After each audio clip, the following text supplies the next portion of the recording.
Hi, this is going to be a short testing video of this old unit. It's called an International Super 98.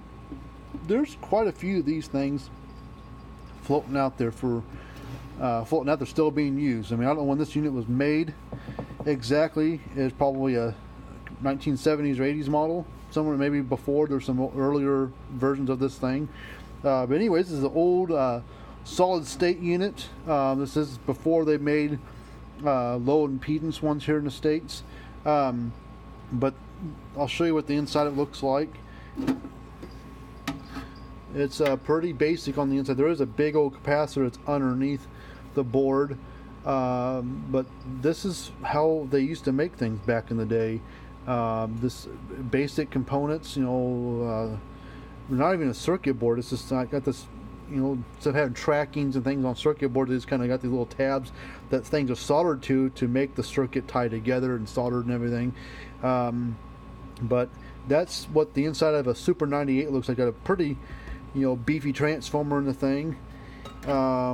This also has a test light on it that makes contact. So when you press this little button right there, you press it, it makes contact to this, which gets all of its power to from the transformer everything up to here. And you press this button on the outside, it pushes this little thing down, metal tab, it makes contact this little metal tab, which completes the circuit, allows that light to flash. So it's kind of a test light, tell you if that things are working. Sometimes that circuit will go bad, resistors will break down, bulbs will burn out, things like that. But this is probably one of the harder hitting solid state ones that were made. So it clicks like all the current ones do, and there's a little light flashing. It's not showing up with every pulse on the camera, but it is in person. So I'm going to unplug it. You got to be kind of careful with these solid state ones. You touch the wrong spot at the wrong time, and this thing will light you up. It's got two terminals on it. It's a ground knob right here that's actually bolted to the actual frame. This is a metal case unit, and so the ground actually bolted to the metal frame, and it has this big thick plastic insulator type thing on the output side for your fence. So it keeps it insulated from the ground side. So I'm going to hook up my tester to it first before I turn it on, because sometimes with these bigger, more powerful solid state units, they will actually shoot a spark. Sometimes it'll bite you inside the insulation because there's such a high voltage shock coming from it, and high current and everything. So it's probably going to put out like 10,000 volts. It'll probably peak out this meter.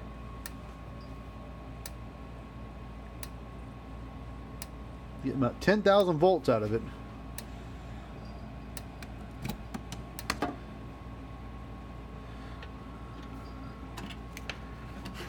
And then I'll plug it back in. I'm going to do a spark test across the fence to ground like that, and you'll see how big of a spark that this variation of solid state will shoot. This thing will shoot a nice healthy spark.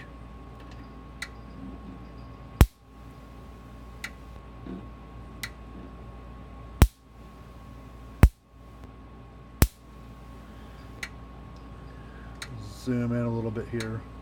So this is the ground. That's your hot.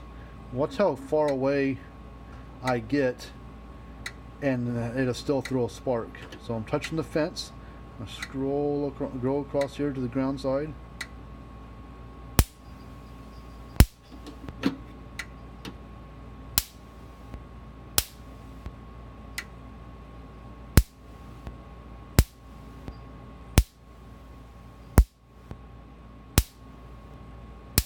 I'm a good like 3/4 of an inch at least away from the thing, if not a little bit more.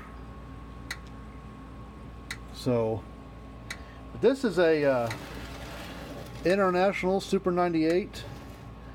They were their own brand at one time, and then eventually the International brand name in general got bought out by the Zariba Woodstream Group, that company, and they bought out a lot of those little companies back in the day, the Bulldozers, the Blitzers, the International, some of them companies, some of the smaller companies, bought them up, and then they're in their 90s, maybe early 90s, I don't know when it was, somewhere there they were still making International whatever, and it was pretty much, they were just keeping, Hold'em was another brand that was around. Hold'em, like they made the Model 57s and 106s and stuff like that.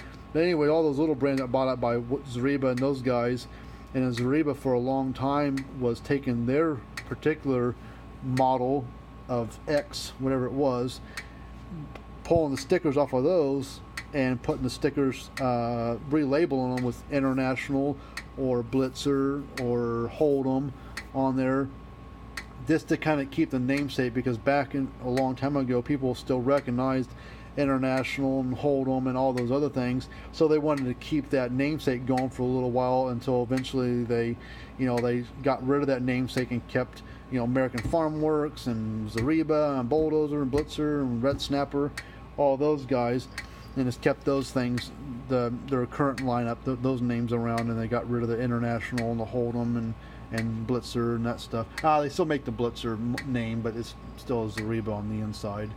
But anyways, this is just was a quick test video. Hopefully this was some benefit for you to see how these older units work. Pretty simple design in the way that they work and the way they operate, but man, it hits hard. Doesn't have that reserve power like the low impedance ones do, so it can't handle a lot of stress. I mean, it burned through some grass and stuff, but doesn't have the reserve power like the low impedance ones do. But anyways, if you ever need any help, get a hold of us. It's a fencerfixer.com, and Fencer and Fixers both spelled with F as in Frank, like that. And then like the video, subscribe to our channel. You can leave us comments about stuff, about electric fence questions, and maybe you have one of these or a story about one we can like to put on there, like to hear about it. But until we do another video or whatever, we will see you later.